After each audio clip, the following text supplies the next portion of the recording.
Welcome to MRAH and Rosenbaum Are Humans. I am Marianne MRAH, I am Benjamin Rosenbaum. and we are humans. At the moment, I think. Or so we keep telling ourselves. That's right. So this is going to be a check-in episode. The year has turned. As writers, we are trying to continue to do writerly things, and we're going to check in and see how it's going for us. Yes, it is January 28th of 2024. Yeah. Because we never actually know when these get released. So for all we know, Yeah. they're listening to this in the middle of summer. I don't know. So yes, for In us the it's Northern January Hemisphere. 2024, and yeah, I was. We were talking about what we wanted to talk about this episode, and where I'm in a weird place because I don't think I told you this, Ben. Like the last year and a half to 2 years, I have had a really hard time making myself write. And the only times I've been able to do it, like last year, I had to it was when I went away. Like I would go away for a 3-day, like stay at a friend's house or whatever, and I could do focused writing then. I made a lot of progress. And then I come home and just couldn't and could not. And it wasn't lack of time. It was like I would open up my schedule. I'd like fixed all of the things that were getting in the way of writing. Yeah. It was sheer didn't wanna, right? Yeah.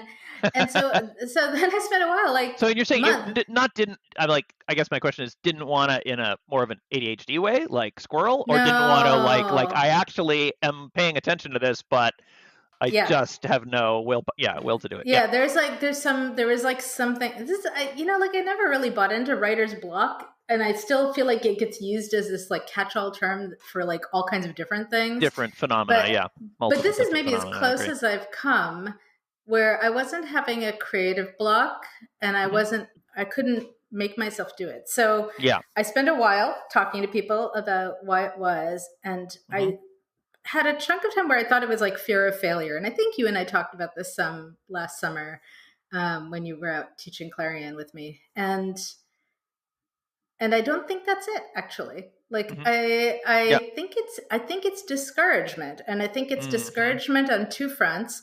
One is the personal front, which is like, I have a couple of novels written right now that I'm trying to send out to agents, and somehow like I'm okay with short story rejections, and maybe because I've had a fair bit of success. Usually my short stories, and it represents less sunk time too. And it's less of an investment, right? Like, so it's like, like, in fact, like almost all my short stories eventually sell, and usually they sell pretty fast. So I have not had to deal with this kind of rejection. and what's happening with the novels is more like falling into a black hole, right? Where you send it out to an agent who has said they're interested, and then months pass, and I'm like, am I supposed to follow up? I don't know, so that is all, and that's also that's true of short stories too for me, that like I love acceptances. I don't really mind rejections. I hate waiting. Like the not knowing is just deadening. Rejections are like, all right, pick yourself up, dust yourself off, get it into the next envelope. But just like waiting months is like, and for novels it's so much worse. Like it's so much worse. Most short story venues don't take months. Like when they do, like the more prestigious ones sometimes do take months, and that can be a hassle, like especially in the literary world. But like, if you don't know anybody, but novels, that's typical, like just not to hear for a long time. Yeah, I'm having trouble coping with that. So there's that. So that's the personal level. And that's, I think mostly you just kind of put your head down and have to get through it somehow, right? Like it's, I don't know if, do you have a suggestion? I don't know. I have more questions about the personal level, but get to the other thing. I mean, I think there's some stuff to explore there, but anyway, go on. Well, and we can actually focus on whichever one interests you more for this episode, and maybe come back to the other one. But the broader level, right, has to do with, I can write, let's say I write a book, I work on it, I'm happy with it, etc. I find a small press to publish it, or I decide to indie publish it, right? I put it out in the world, and then it disappears, right?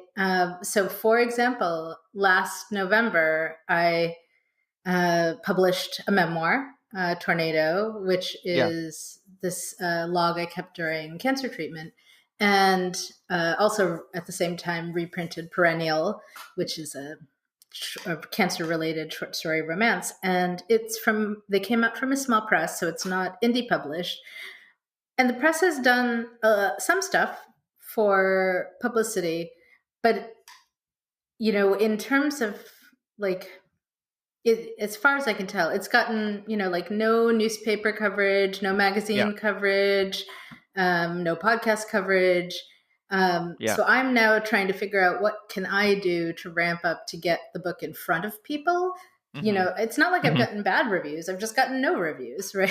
So, and it's, you work on something for years and you put it out in the world, it would be nice to know if people liked it. So that's where that's where I get stuck a little bit now with this professional discouragement and kind of feeling like there is a way that things worked, at least in theory, when we started 30 years ago. And it is how things worked for me with my mainstream book with HarperCollins, right? Where you sell the book to them and then they have a well-honed machine for publicity and getting it out, distribution, getting it out into the world and so on. And they have contacts and they have, I don't know, Bodies in Motion got reviewed by a dozen major newspapers, right? And now it's pay to play. You can send your review as an indie published book to Kirkus and pay them to consider reviewing it. Really? Right? Wow. Yeah. I guess you pay them and they will review it, but then you can decide whether or not you want to publicize that review. They send it to you and then it's up to you what to do with it. Really? Yeah. If you say yes, they just publish it along with all the rest of the Kirkus reviews, as one of their reviews? I don't think they publish it, but you can publish it and put their name on it. Yeah. I see. Yeah. Okay. So it's separate from their regular It's separate from the regular stuff, and it's that's actually a little less sketchy. It's in some sense. They used to just not accept indie published stuff, so this is right. I guess it's a compromise for how they can, deal with the flood. Yeah. Right.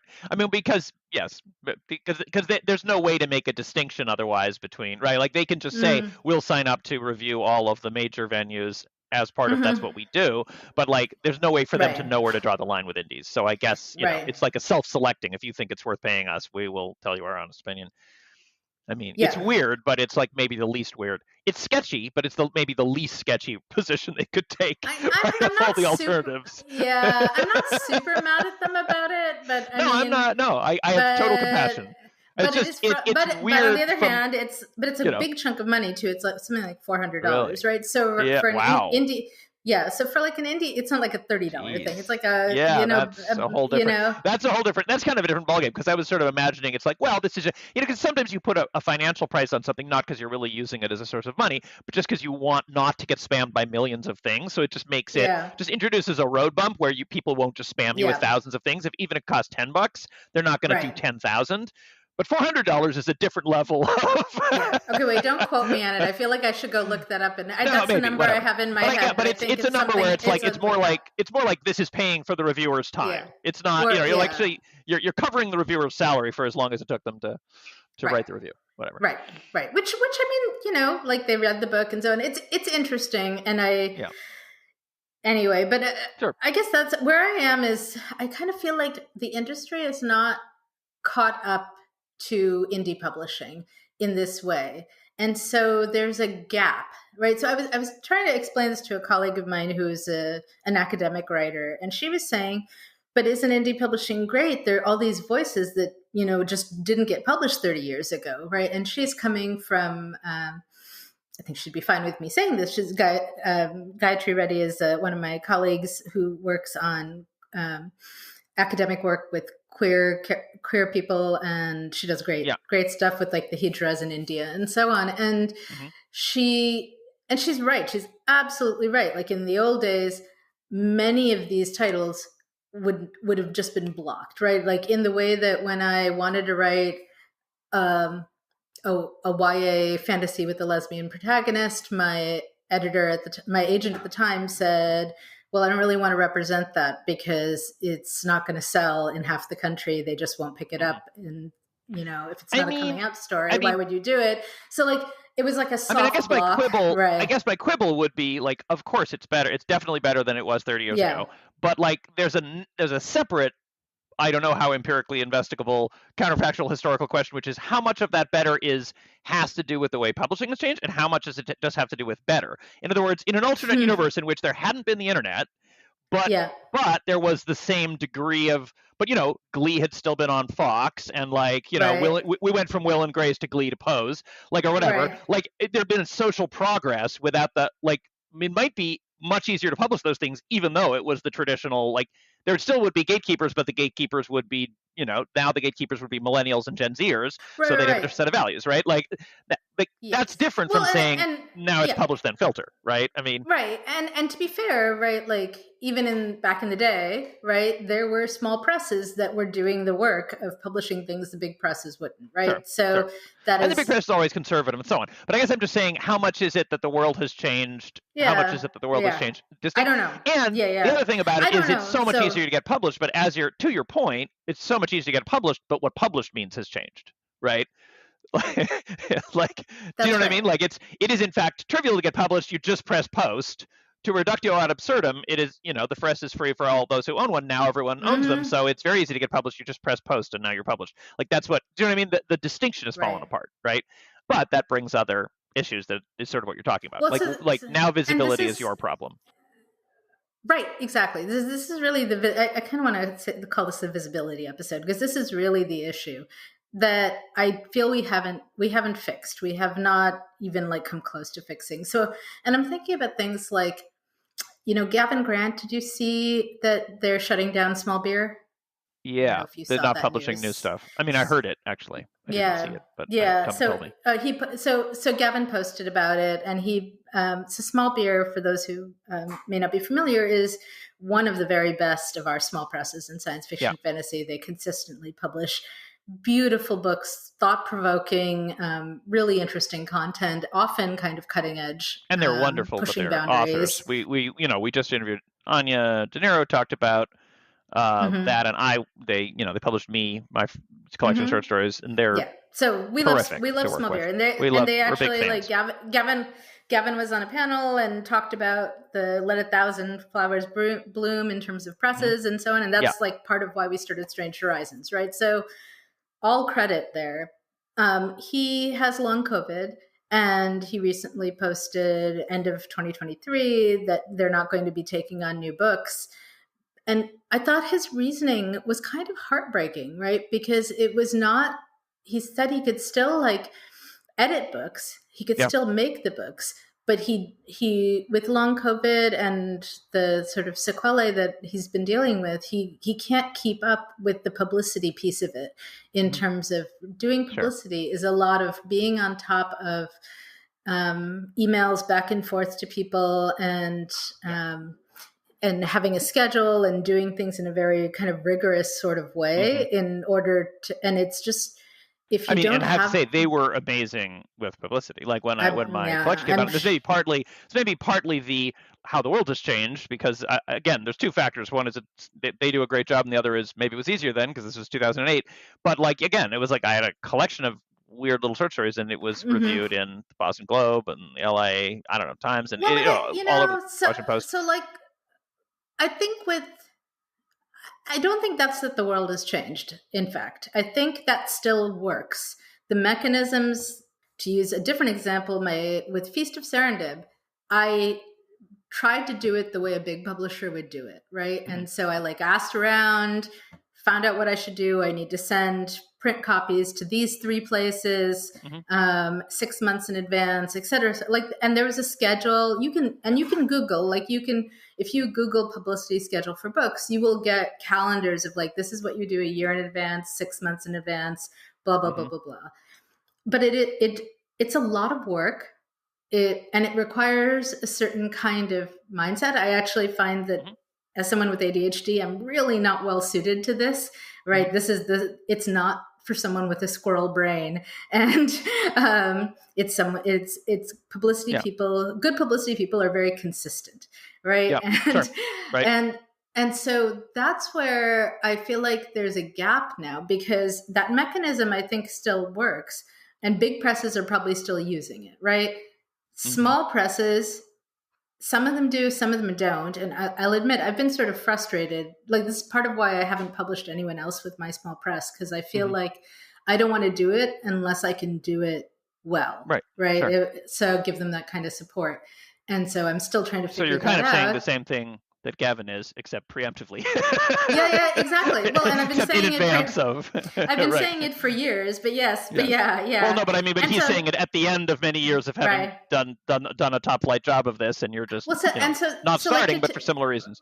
And I feel like for both of us, in some ways, I feel like there should be another answer. There should be a service that we can contract with that is reliable, that will do this. I think there are publicists. Well, I mean, there are. So I don't know whether you've looked into this. It's wildly expensive.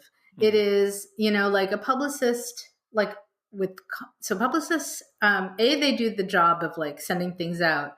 B, experienced publicists have contacts, right? Yeah. So they are trusted by reviewers and so on. So when they send a book in, it actually gets reviewed, right? Or it has a much better chance of getting reviewed than something coming in over the transom. So I'm sorry, I should have looked up the numbers first, but if I'm remembering right, the last time I looked into this for Feast about hiring a publicist instead of trying to do it myself, it was something like $9,000 to do a campaign for one book. And it can go up to 20,000 or 25,000, right? Like that was like the low end. I do not want to imply that the publicist is not worth their salt. That's, that's the market rate. It's probably appropriate, et cetera. And that's where I feel like there's a gap, right? There may be, well, if what you're saying is there's a gap of like a low end publisher who's willing to do the $1,000 version, and it'll be a 1/9 as good a version, that might exist. I mean, that's probably more something I've been looking for it and I haven't found it. So that's where I feel like there's a gap. This is presumably if you have somebody who wants to break into being a publicist, that would be the place to start, right? Well, I think this is my question. And so this is maybe we need to do a follow-up episode and bring a publicist on, like a professional publicist. Yeah, that would be a good point. Because this is my question right now is, is that feasible? Is it feasible for there to be like, let's say a small company, let's say, not even just an individual, that focused on the indie market, the lower budget market, and didn't promise them the sky and the moon, but said, this is what we'll do for you, and that would be reputable. I mean, I think this is the other piece that I'm finding difficult. Well, also the reputable thing is probably part of what you're paying for with the $9,000 is the reputable. Like I was imagining the $1,000 version is the reviewer gets the copy and they actually have no idea who this is from, but it was on the schedule. Like that sounds like the $1,000 version. Like I'm not sure you're getting the it's from him for the $5,000 for the $1,000 version. Sorry, I don't mean so by reputable I don't mean you just mean not a scam. I mean, not a scam. I mean, there has been, as indie publishing has exploded, there's been this explosion of scammers, honestly. And I wish that, SIFWA, that somebody would have a screening service, basically, that you could... Well, there is predators and editors, and they're probably overwhelmed with that kind of thing, but that is what they do. I mean, you can report scams. But I want the reverse of that. I don't want to just have scams reported. I want a vetted set. Right. I want to be able to point my students, right? My students all many of them want to write novels, right? Mm-hmm. And they want to put them out, and they are mostly interested in indie publishing, for better or worse. I try and steer them towards considering traditional publishing. Mm-hmm. They don't really see the point. So they are very focused on indie. And this conversation might help them see the point. Well, but they're not wrong. They're not wrong in the long timeline and lag, and you're trying to get through this flood of other material, right? I mean, there are arguments both ways. It would be great if I could give them here's a set of 20 reputable companies that are not scammers, that are working to industry standard, and that are charging a fair rate for what they're asking, for what they're offering you, right? Yeah. And that's the bit where I've been looking. I mean, my intuition is that that'd be great, and God knows you're Marianne Monroe, so maybe you'll start this project and SIFWA will be doing it in a few years. I don't know. Want to do it. I want someone else to do it. Maybe you'll just use your mutant leadership ability. But my intuition is I'm not sure that's the thing is that the $1,000 cheap version you're talking about, I'm not sure if you have a firm that you're going to publicize and whatever, that's I guess what I'm saying is my suggestion would be to your students would be like network with people who do indie publishing, figure out what they do. And I suspect the person who you want is not somebody who works at like a firm dedicated to doing a lot of these, because probably like I'm not sure there's that much bang for the buck in the $1,000 version, right? In having people who are going to be doing this at the low level. I suspect you more want somebody who is like a one-stop shop, who is an indie book person themselves, like made their own indie books, did the covers, did everything, has that kind of skill set, and then like on the side, because they're because they can't write 10 books a year, is going to be able is happy to do like cover design, layout, and publicity for your book as well, if you reach them through word of mouth. And you know what I mean, like but much more of a informal, low level word of mouth kind of thing than like your sort of global vetted service where everybody can get the 1,000, just because it feels more of that kind of organic grassroots thing at that level. I mean, I don't know, Ben. I mean, maybe not. Maybe such a person would want to. Well, it's advertise. It's hard. Like, I mean, you and I could find that kind of person, I think, but we have been going to cons and we know people and so on. My students are like not hooked into that ecosystem. I know, right? but I guess, and it's a lot to ask of them to hook them into that ecosystem. I mean, here's the thing. Let me back up a minute, because I guess what I'm saying is, like you're saying, there's a gap this should be filled, and I think that I'm not against it. If it shows up, that'd be great. I will toast if it turns out that there is a service that makes a young writer of today who's just starting out can have all the benefits of the Gen X system of like you send it away and competent professionals handle your shit, and it gets a fair viewing in the marketplace, and all you had to do was put a manuscript in a manila envelope. So they have that 1990s experience with the 21st century upside of like, and there's no gatekeepers anymore. It's not hard to get through. You can find your little niche market, right? So maybe they can have their cake and eat it too. Like maybe that's totally reasonable, and that's what you're talking about as a gap. But I think it's worth stepping back and going like, why did it change and what are the forces here? Because we knew this back then. Like even 30 years ago, if you were reading, Cory Doctorow's blog, like it was clear that what was going to happen was publish then filter, right? It had been filter then publish. So the reason you're and there still is some filter then publish, there still are the big houses. The reasons your students don't want to submit is that all the pain is up front. All the pain is getting them to say yes. They don't say yes very often. They got 1 million manuscripts. Of those, they only consider a few. Of those, they only publish a few. And of the ones they publish, there's also a hierarchy where some of them are the first book you published with the, where they send out a big advance, do a big marketing push. And some of them are like, well, we'll see. We'll give this, we'll put this out. We're not going to put any marketing push behind it. If it takes off, we'll rethink. But at the moment, it's just one of our, just to fill out our catalog. So there's a layer of filtering, and the last layer of filtering, are they pushing you or are you just filling out the catalog? But like, if you made it through if you put all that pain up front, then like there's this smooth ride of like, right? But that's very few, right? There's all this prestige that they've accumulated, and they're spending that on sending it to the reviewer, and the reviewer is like, oh, this is one of the best the top of the lineup from this established house. Of course I'll review it. Of course it already has author points with me, even if I've never heard of the author, right? There's all this, the way has been smoothed. And the opposite of that is, our friends who are doing indie publishing with zero support and zero, right? And they did everything themselves, and they're doing all the layout and all the whatever all themselves. And they, the upside of that is they can do whatever they want. They have full control, and they keep most of they have a much bigger cut. So they need 100th of the audience to make the same amount of money, right? Like they can have a very small audience, but they're taking, right? And they can maintain over time. They have direct connection to that audience, so they maintain over time like a, they can build that audience as they're as loyal to them, etc., without the interference of some, editors leaving and whatever. But there's you don't start with any cut.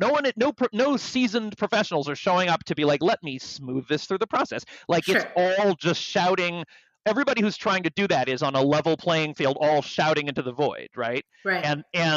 And there are a million strategies that work and that we could talk about, and that are the way people do things nowadays, but none of them look like handing over your manuscript to the seasoned professionals who shepherd it through you know what I mean? Like, that's not, like, it's all very 21st century. It's all like constantly being on social media or playing the numbers game of promotions or whatever, right? And I think this is a flaw. I really, and I think it's fixable. I think that's what I'm saying is, like, I agree with you that that's where it is, but what I'm saying is, I think the framing of it as a flaw is interesting. What I'm saying is, one is the natural result of filter then publish. The other is the natural result of publish then filter.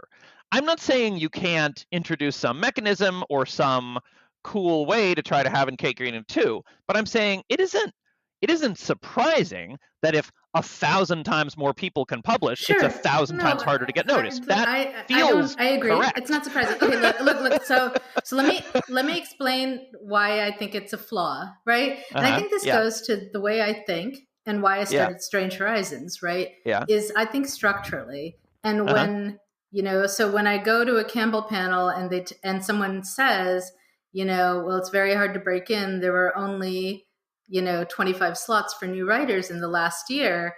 My impulse is to look at that and say, can that be fixed? Like, that is a structural issue in the field.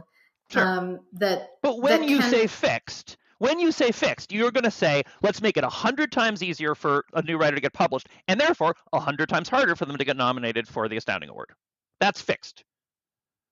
What I mean is the math eventually has to, you can't magic the math away. There's some amount of attention.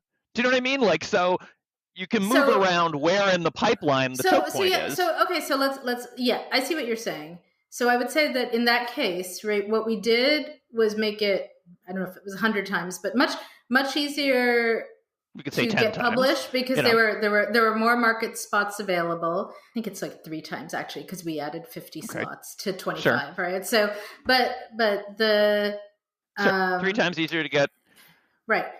Which made there be 3 times as much competition for the Astounding Award. The award, for example, right, and for reader eyes and for everything else, right? So, yes, except I think it grows the pie. So that's kind of like a separate mechanism, right? Like, so there, like, if you're focused on the award, yes, that's a zero-sum kind of thing. But if you're focused on, broadening the... Oh, I agree about growing the pie. growing the pie. So that's... But I guess I think that's a separate axis to some extent. Like, I think that Strange Horizons did 2 things, which are relevant to one another. Yeah. But I'm not sure that when you're looking to fix these other problems, it is 2 distinct problems. One is to, put more people into this phase of the pipeline, and the other is to grow the total market. One is about writers, and the other is about readers. You could do both, and they're related in the sense that those writers brought fresh blood and new ideas, and that grow readership. Yeah, and I don't even know that I necessarily want to just grow the total readership.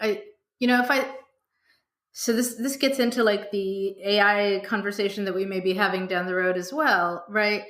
Part of what I want is for readers to be able to find the good stuff, right? So like let me take it from not the writer point of view of the writer's like, sure. I want people to buy my stuff, right? I also, as a reader, I want to be able to find the good stuff, and I want to be able to, and I think part of what frustrates me about the state of the industry right now is that it's challenging. It used to be, right, like you'd walk into a Borders and there would be a set of books that had been vetted, right? And now there's a C, right? You go on whether it's your library ebook reader or Amazon or whatever you choose, but there's an ocean of material, right? And there's there's also an ocean of reviews, right? There's also Goodreads. There's also whatever's hot on Twitter. There's also right. But Ben. I think most people don't use those, right? So this is what I mean. Like, this is, like I talk to reader friends of mine. Many of them are not going to use those mechanisms, right? They take too many extra steps. I mean, there are some people who use them, obviously, right? But but I know multiple people who I've talked to about, like, they were like, it was so much easier when I could walk into a bookstore and I knew that, like everything had been somewhat filtered for me. It's not that I want to like narrow it down to the filters, right? It's that again, this is where I feel like there is a structural gap. There is a missing middle ground, right? You want to go to like the everything distributed and, No, I don't want to. Like, I'm not saying I'm not saying I want to. I'm saying I think that happened. That's different than saying I want to. I'm saying to what extent are you? There's kind of two issues here. One is you have some structural intervention that you think of. I'm just saying, like, I'm all for it, right?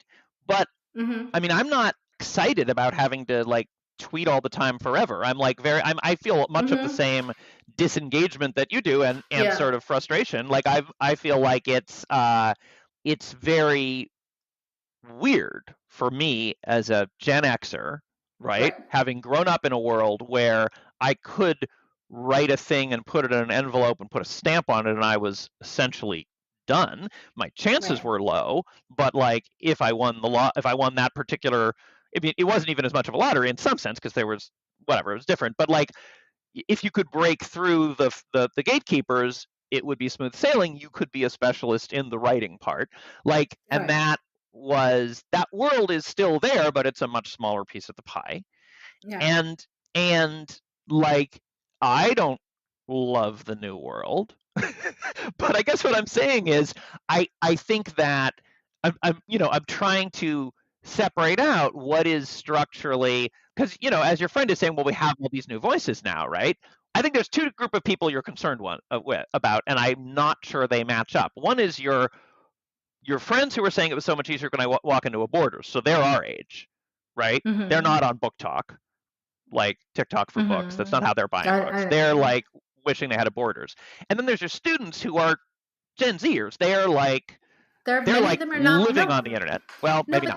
They're not. I mean, that's the thing, right? Like it's not the same. It's not like many of them, and they may be living on the internet, but they have the same issues we do of like, I don't know about you, but like okay, so look, at my blog, I've been blogging forever. I've been putting my life on the internet forever, right? Much more so than many writers. Sure. So you would think that I would be comfortable with like making myself the product. And to some extent I am, right? No, like in some extent, like I think it's interesting in a memoir-y kind of way, right? And I think it does important work and so on and so forth. But even though I'm okay with it, the ratio has gotten way off in terms of how much time I feel I have to spend selling essentially versus creating, right? Like, and that is a real problem for all artists across the board, right? And this is where ChatGPT, Midjourney, all the AI stuff has made it exponentially potentially worse. I'm not sure yet, but like, I feel that's like a different episode. But yeah, that's like the looming threat, right? Like whether it's real or not. So, but certainly it feels like you've got to be just constantly selling, and in a way that was not true, I think, even 10 years ago. I think it's gotten much more, I don't want to say worse, but intense in that sense. And I think some things have gotten I guess I want to tease apart the things that have gotten objectively worse from the things that are different, and they're different in a systematic way. They're different because it's published then filter, and so you have a different problem. You have a different, you know what I mean? It's like it still exists. There still is a trad publishing world, and you could still send your manuscript and try to get it through. I'm not really addressing trad publishing, right? I'm interested in the other piece, right? Trad publishing, but like, why can't small press and indie publishing have a like a middle ground mechanism, which is, like a little filter or no filter, then publish, then filter again, then, do you know what I mean? Like it doesn't have to be one or the other, right? No, I agree, but I think that there is some filter again, as you say, in reviewers and awards and so on. right? Yeah. So that piece of it, I'd like there to be more. I'd love to encourage anyone listening to this. We could use more and better review sites. So please do. I think part of, I guess I just want to say that I think there's some inherent trade-off, and I have no problem with trying to find a middle ground, but I just think there's some way in which you like it, and it reminds me of, I think I've mentioned this before on the podcast, this conversation I had with Jed at one point, because Strange Horizons, back when he was at Strange Horizons and I was publishing there a lot, or even a little after I was publishing there a lot probably, but they changed their chat bulletin board layout. There was a way in which at one point all of the comments of all of the stories went into the same kind of thread.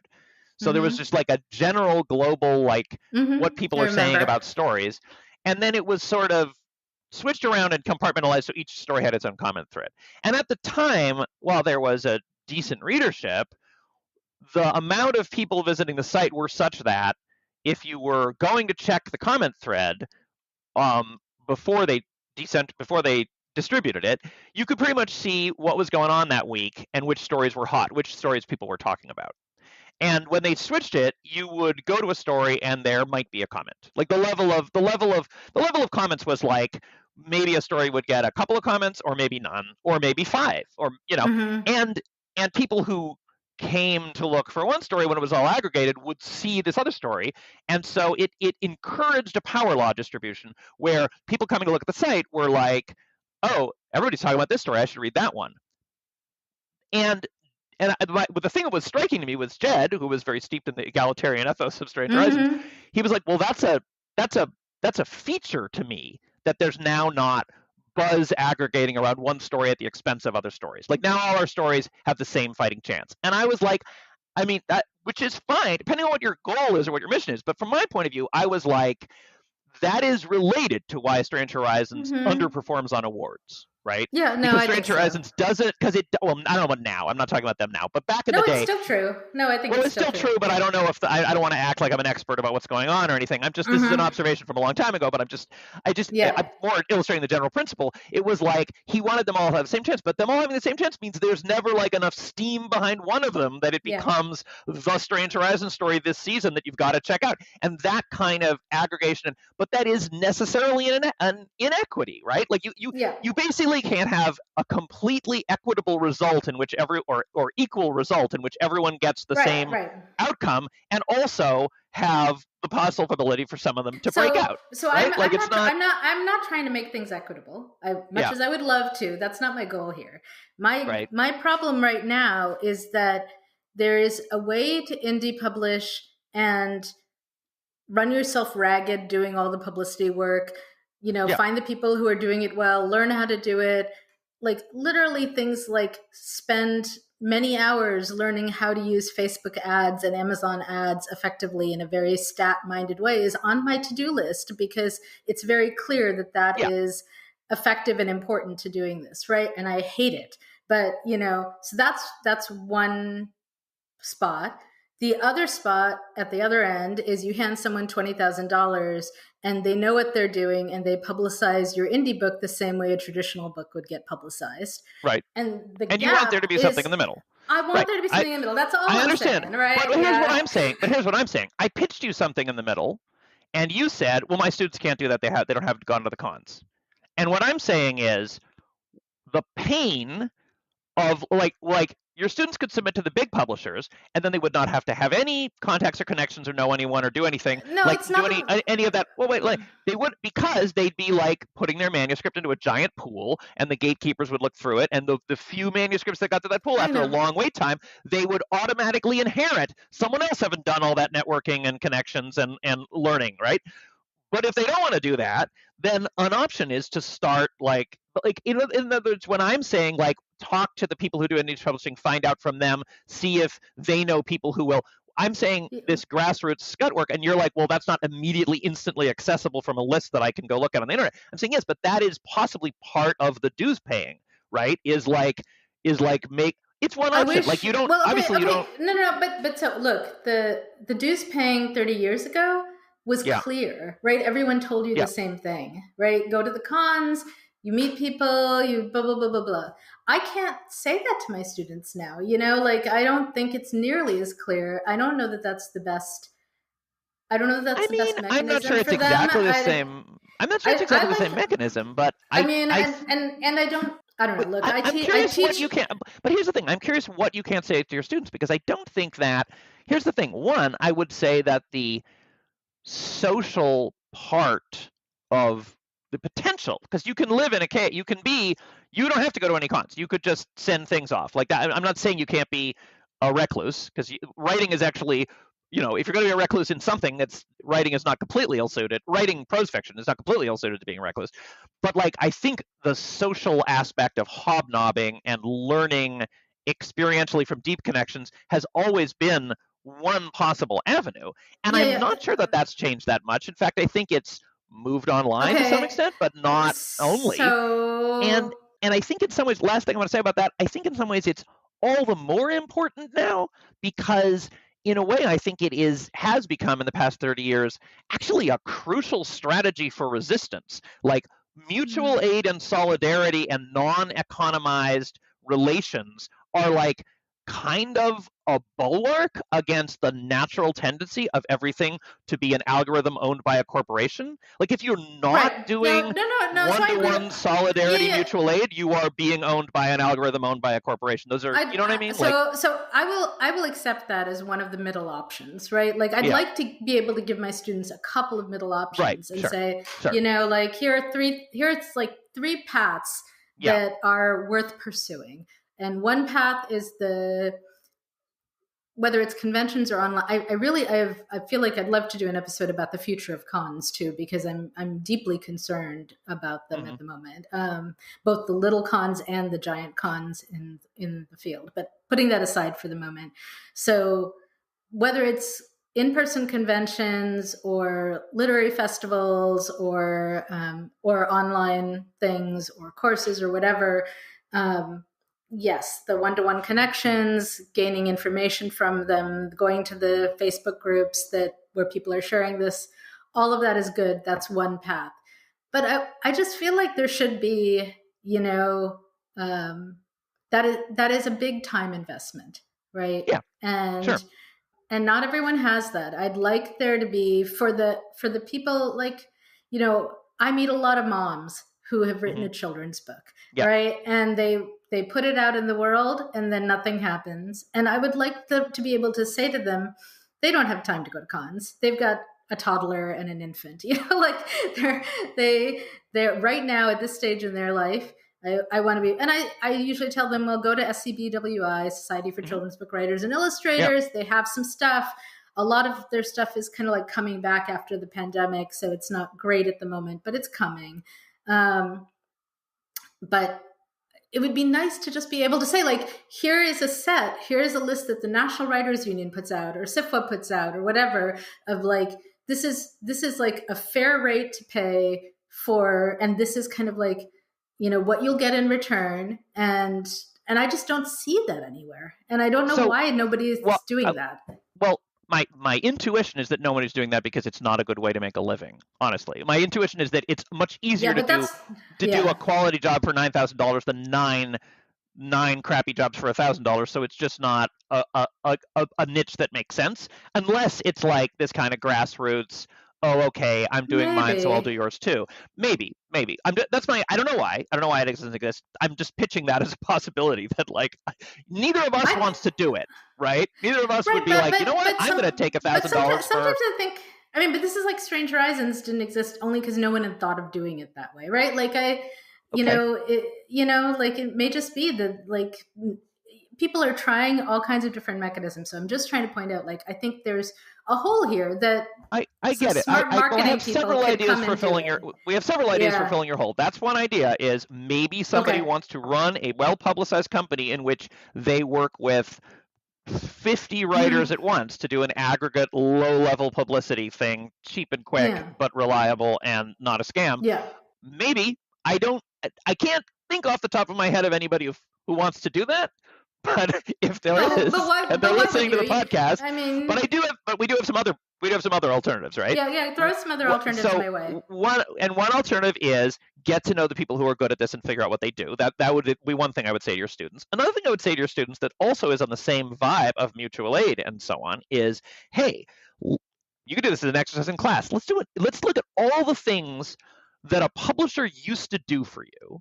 And why don't we do a self-evaluation about which of these things you're each good at, right?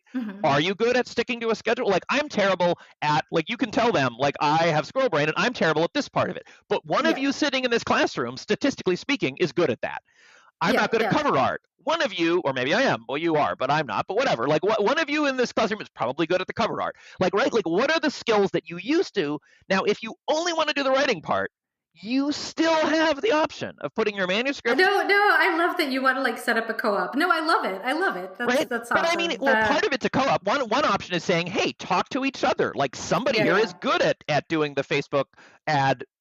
Somebody here is like, ooh, how cool. My brain totally wants to crack the Facebook ad algorithm. And it's like, yes, we'll offer that to each other. Do swaps, do trades, hire each other cheap, like become together, right? Like, that's one option. Or if not the people in this room, but you do have them in this room, but if not, like, your friends, like be connected to one another. Because I think the thinking behind this is disaggregation is the other. There's two things that have happened that are related. Publish then filter is one thing. The other is disaggregation.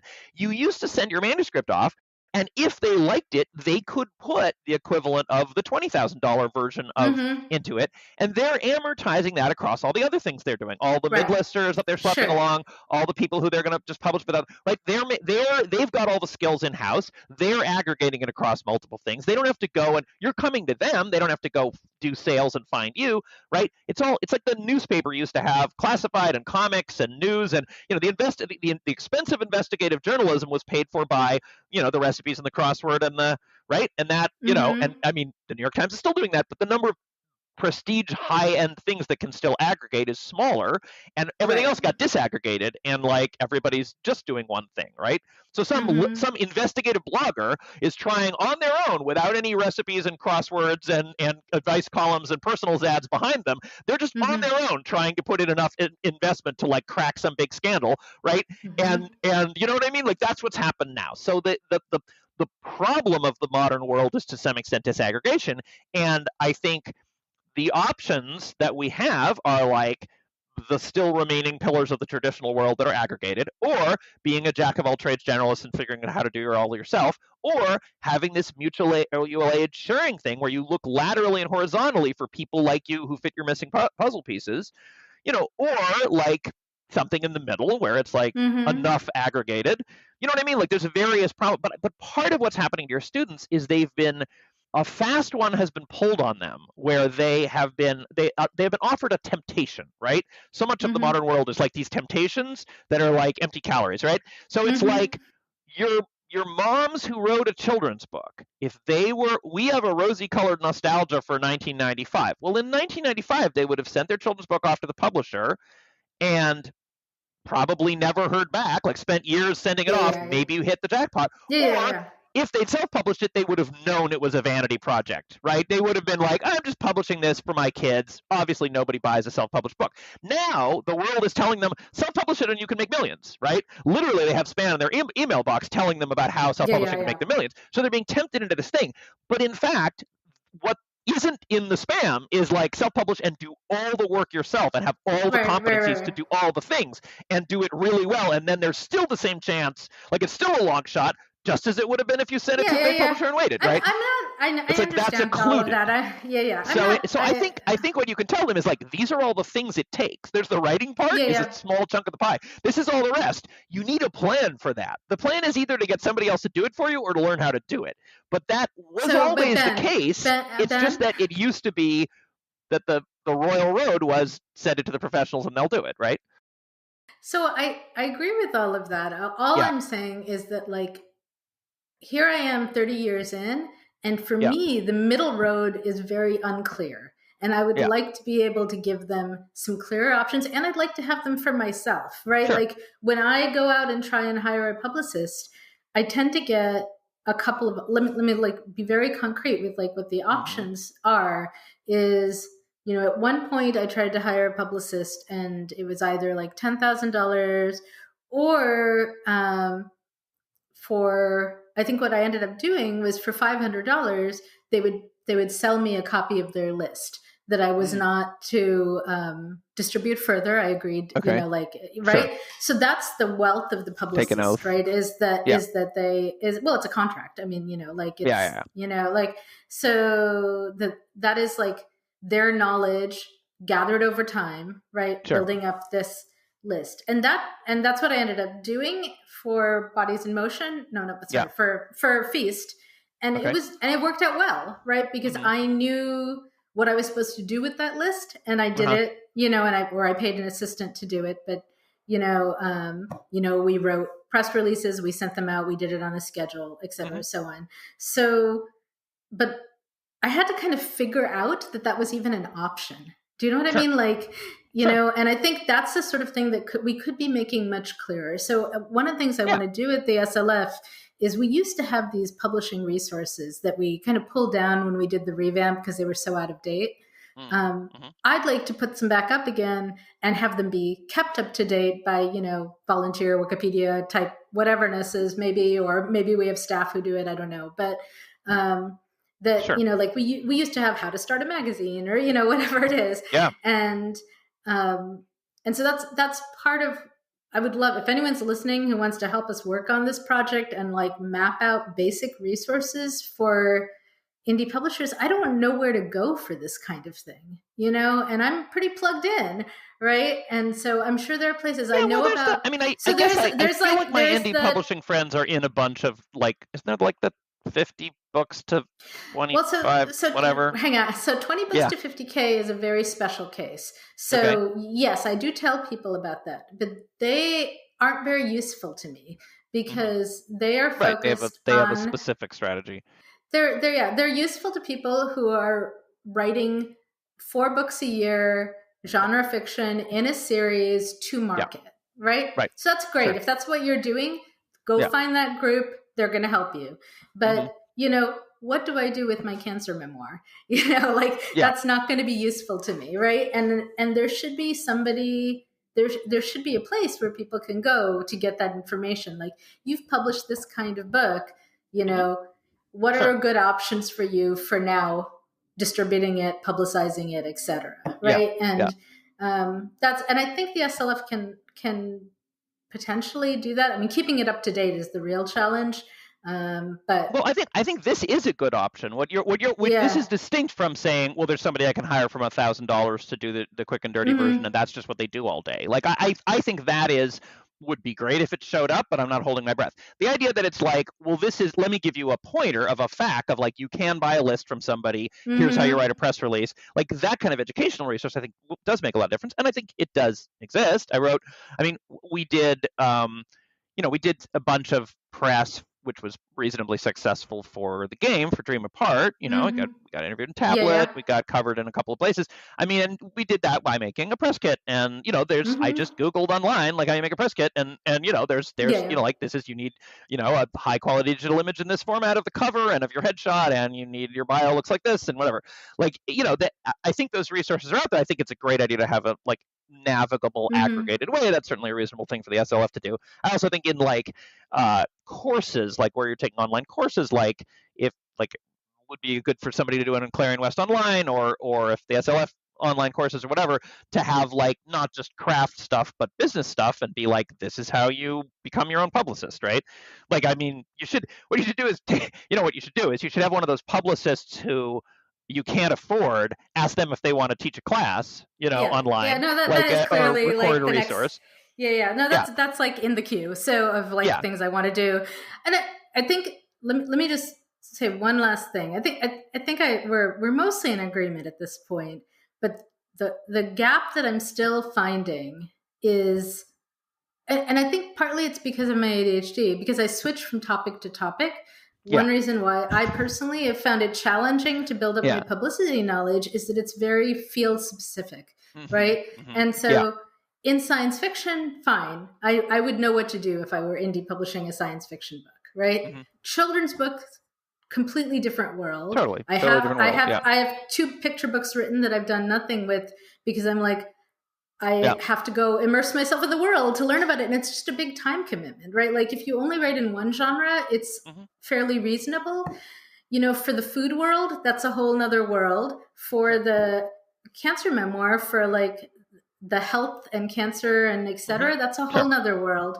And so maybe this is only a me problem and not a general problem. I mean, I have the same like I have my current joke is I've written one of at this point I've written one of everything. I've written one short story collection, one novel, one video game, one paper and pen tabletop game, one limited edition art book. Like I just do one of every. It's not even that I change genres. I change media. I only do one in each medium. Apparently, as far as I can tell, I only do one in each medium. Anyway, so like that, right? That's a similar set of problems. Plus, they're genre-wise different. But that is like part of the theme of this podcast is we have the problem of being like we know that it would be much more efficient career building wise if we had like a long running series with its own fans, but I mean it's kind of ridiculous. Like as soon as there are fans of the Unraveling, the next thing I do has nothing to do I'm then asking them to play like I get a bunch of people excited about I don't know a tabletop role playing game in the shtetl, and then I ask them to read a far future prose novel. No. I'm doing the same thing, right? I've been selling this science fiction, and what am I writing? Is I'm writing a middle grade fantasy. I mean, like, why? In some ways, that's very that's very us, and it does pose. I mean, I just sort of accept, like, not happily, but I am just sort of like, I know what I'm doing to myself. Like, it has an inevitable. Right, it is a hugely inefficient use of resources. I do have to build up domain knowledge, not just about the craft, but also about the business in like 5 totally unrelated areas. This is what I'm saying. Like, it's just, there should be a better mechanism. Well, but one of the things I want to, I want to come back to, and I know you're not disagreeing with me, but I just want to come back to like a communitarian, a communitarian, like, mutual support way of thinking about this, which is like, yes, it's impossible for me as a lone individual who doesn't rely on anybody else to master 16 different fields because I'm interested in 16 different things. And that means I need help. And the help can either come in like packaged, professional, smooth way that I buy from a corporation, or it can be that like it's a matter of collaborations. And like, why was I like, I did in fact quite successfully publish a tabletop role-playing game, even though I knew nothing about it, because I found a collaborator who like knew that, right? Like, so there's a way in which it's like, like if you're interested in a thing that you don't know anything about, like maybe like buddy up with somebody who, part of the reason that I'm collaborating with, I want to say one more thing. I want to mention, because we sort of said we were going to check in about a project site, which I don't think there's time for this episode, but I will throw out one thing about that, which is that, so I'm writing Dave Knowles and I are writing a new tabletop role-playing game. Yay. Okay. Yes, because we're hanging out in Madrid. We've been hanging out there in this time zone, so we're excited about that. And part of the way that came up is that I was kvetching about the fact that I was like, wow, it worked out great to publish Dream Apart because I knew whose coattail to ride. Like Avery did all the. Avery was a past master at this. She could handle it all. And I was like, I think I sort of understand now the part about like running a Kickstarter and stuff. Like I learned a lot. The thing I possibly couldn't do, I really don't know how to do, is like all the layout and graphic design that Avery's really good at. And I was like, but you're good at that. So that's kind of like, in a way, I'm offering that as a model of collaboration. David and I have very similar content. It's a science fiction sort of post-human-y game. We're both very versed in that world. That's our overlap. So it's not. Here's my model I'm presenting: a Venn diagram which we have like a 50% overlap. We both are very in tune on the content part. Also, I know how to write a tabletop role-playing game now, and David doesn't. And David knows how to do like publishing and layout and make things beautiful, and I don't. So like, you know what I mean? Like, this might not be enough people. So maybe there's another person needed.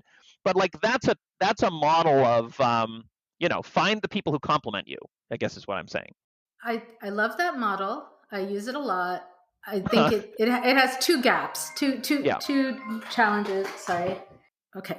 One is that a chunk of the work is it may be difficult to find people who want to do it for the fun of it, right? And so like, I think about how this goes back to the con conversation actually in a lot of ways, is, and this volunteer labor thing we've talked about before, right? Like maybe it just makes sense to pay a bookkeeper, Sure. Because so one part of you can have this indie reaching out to each other, collaborative, using each other's strengths. But I think there's still going to be a place for like, maybe you just want to pay for a piece of it, and that's sure. okay. Okay. And then let me, okay. I want to throw something else out there, but yeah.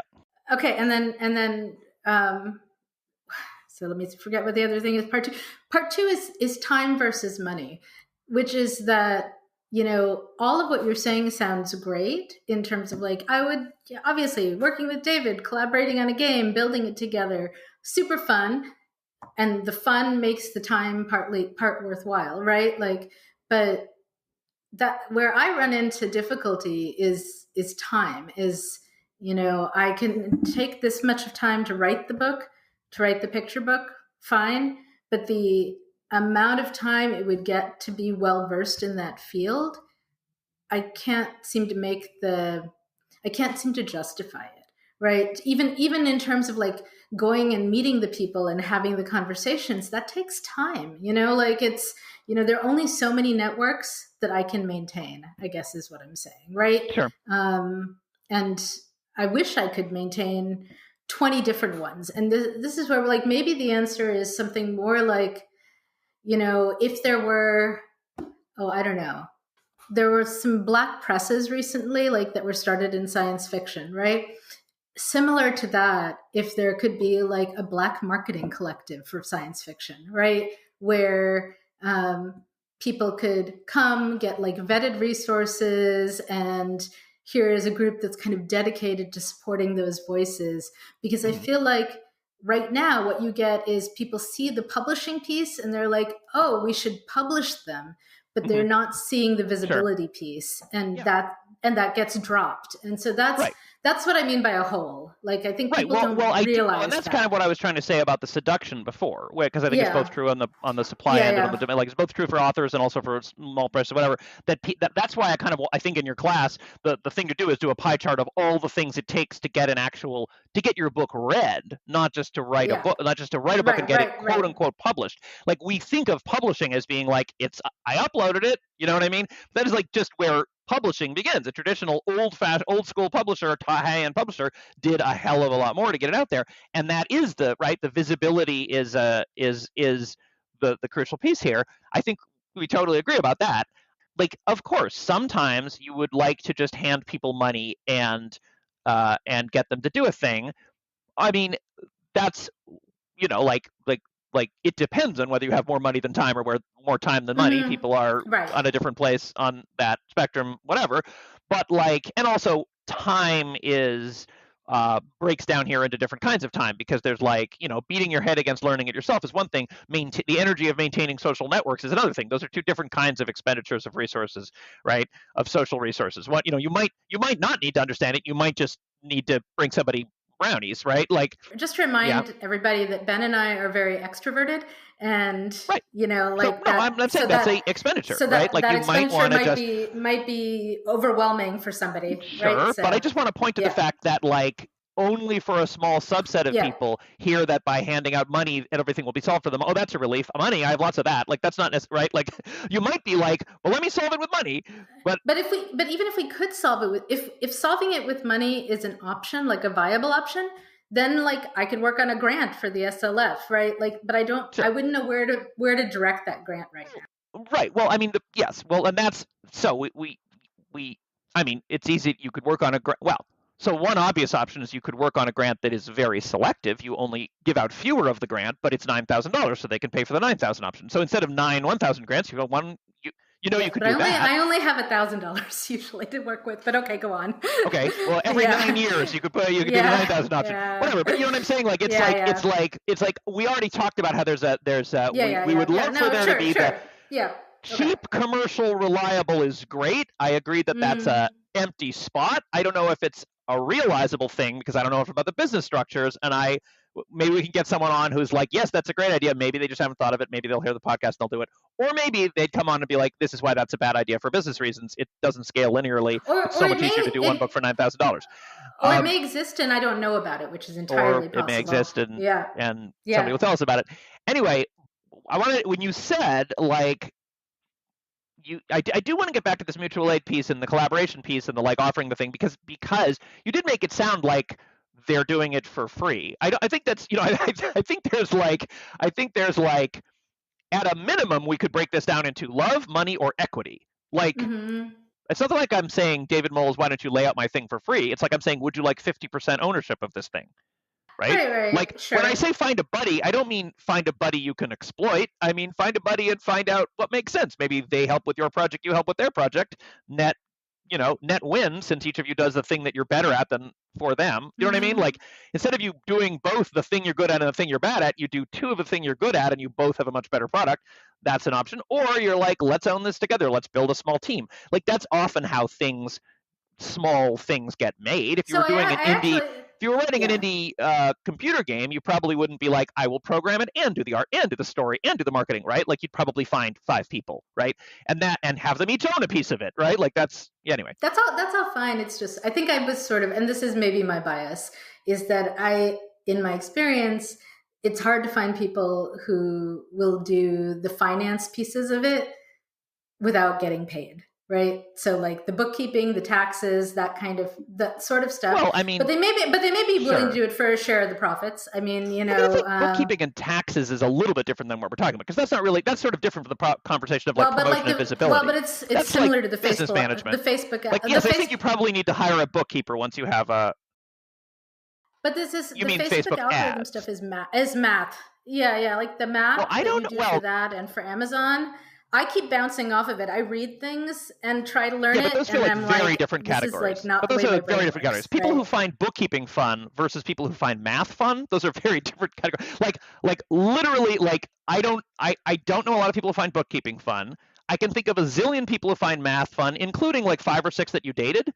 So like it doesn't seem like, do you know what I mean? No. But I don't know. I think the Facebook's. I think the Amazon and Facebook ads are much closer to bookkeeping. I think it is very mechanical. Anyway, it doesn't matter. Maybe. I don't know. The point is, I know that some of my indie publishing friends who are good at indie publishing are really they get a real high out of the like figuring out, which feels very much like the ads, like when to place the ads, when to spike your price, when to give the $9.99 sale, how to do that. That feels like it's like appealing to anyone who likes day trading. If you like that is not the same as bookkeeping. Bookkeeping is there's no adrenaline in bookkeeping. You do not like enter in the assets and liabilities and go like, damn it, I nailed it this time. Angry bookkeepers writing possibly. To us. I'm not saying people who like bookkeeping, but I think people who like bookkeeping like it because it's soothing, not because it's thrilling. Whereas people who like day trading, who are like, I'm buying 100 of Apple and I'm going to dump it at the end of the week when this thing happens, like that's an adrenaline high.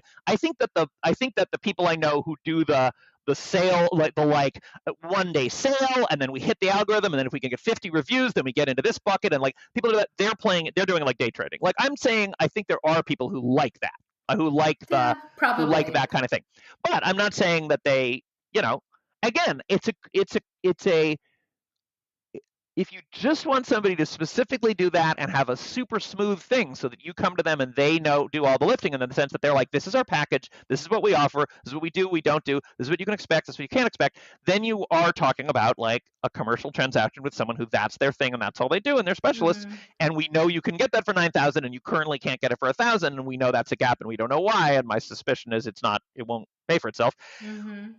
But I'm more talking. I think the collaboration thing is much messier. I don't think you find somebody I don't think you necessarily find your friend who like all they want to do all day is buying Facebook ads, and like you're like, can you do that? And they're like, yes, I love it. No, but I think you do say the 3 of us are going to make this thing. You're going to do this. You're going to do that. You're going to do that, and one of you dislikes that the least. Like I think that's typical, right? We interviewed on the podcast. We interviewed the this collective of kids from Kell's school who are launching this indie game, right? The fairy themed one with cards and everything, which we will link to in the show notes because it's embarrassing that I don't remember the name of it. But anyway, one of them does businessy stuff, right? Yeah. One of them is like, I'm not sure. It's not that that's what they want to do. They want to be a game designer, but they're participating in the game, but the person who dislikes least the businessy stuff, right? So, and that's very typical, right? If you have a little startup where you're making a game, you're all thrilled about making a game. One of you doesn't hate the bookkeeping. I mean, that's it's more that's the model than that it's someone's passion or something, right? You probably can't, it's not. And if you are, again, that's it depends on how social you're feeling. And this is not usually how we made books, right? But usually the book relationship was we handed it off to the publisher, they figured all that shit out, we wrote another book, and we Gen Xers have nostalgia for that, and it still exists, but your students are too impatient to go that route. But the new model is either you submit yourself to all the algorithms or you have to build some kind of, I feel like it's more if you're going to do it that way, it's more like a little indie startup where you're who do we have, what skills do they have, what's a fair apportioning of the investment and outgo, and who does not hate this thing that we have to do. You know what I mean? And I think that's I do know what you mean. I think it's a possible model. It feels a little inefficient to me, I think, is part of it. Just in terms of, you've got a set of 5 people and one of them can tolerate the bookkeeping and learns enough to do it well.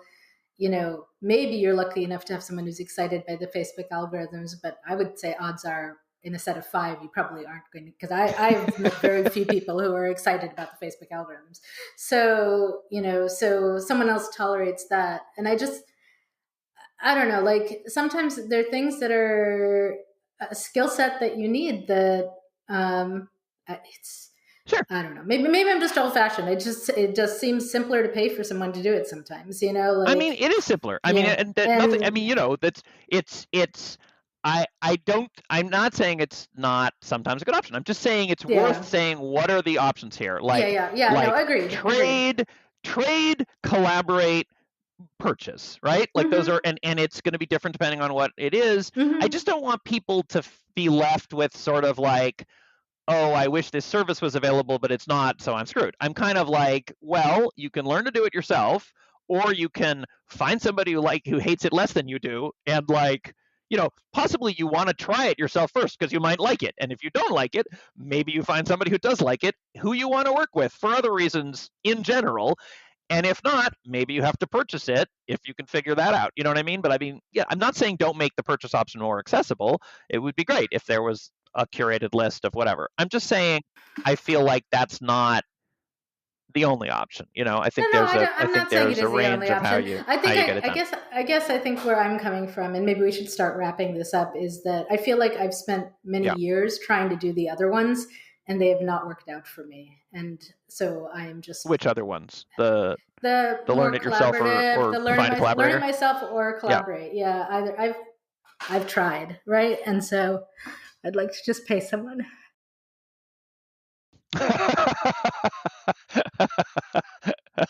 Sure. Well, I mean, and I don't know, I also think there's something about that maybe part of the direction this heads toward is because I have a foot in the tabletop game world, I'm kind of interested in how they do it there. And I see a lot more collaboration happening there. I don't necessarily see, when writers are trying to do it in collaboration, that's not really there's, do you know what I mean? It's not necessarily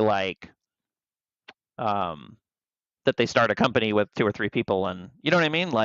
I mean, games are collaborative generally, right? So, and writing is true, and writing mostly is not. So I guess it attracts collaborators. But it's interesting to see these, the indie game designers who sort of, it feels like it's more mature. Or not more mature, but it's a different model. It feels like the 50 books to 20 days or whatever it is, 20 books to 50K. 20 books to 50K, yeah. That feels like it's sort of a mature model. Those people kind of know what they're doing. There's kind of a script. If you're doing that. But if you're doing wacky indie things that are all over the place, it doesn't feel like there's a smooth model in prose fiction necessarily. Right. But I do see Bully Pulpit and Possum Creek and the kind of people who I meet at game cons and playtest their games with them, that I feel like they have a more mature way of doing this. You know what I mean? Where it's often just Vincent Baker and McGay Baker, it's a married couple, or basically it's maybe 2 or 3 people who know each other and they hang out. And it's not a high powered, they headhunted the top, whatever. But but it's enough of a diversity of skill sets and roles and connections that it's not quite as overwhelming. Do you know what I mean? Yeah. Anyway, okay. I think we've covered this pretty well. If anyone's listening is like, well, you guys totally didn't talk about X, Y, and Z that are out there. Please tell us. Give us ideas, and or who we should have on, because we may want to have an episode with No, somebody with more love expertise. To have we could bring on with, some. Yes, if that's you, tell us. And if you want to recommend that we reach out to some people, that would be super helpful.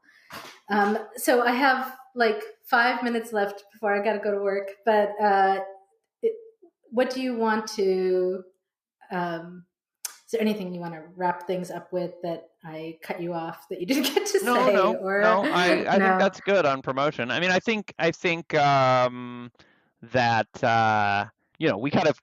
we're thinking about like, what we're each like dealing with or whatever. I would say I'll just give the 5-minute version of like what I'm of the check-in, which is that, so I'm excited about this game. That's sort of, I mean, the fun part of that, and I'm playing hooky from finishing the choice of games thing.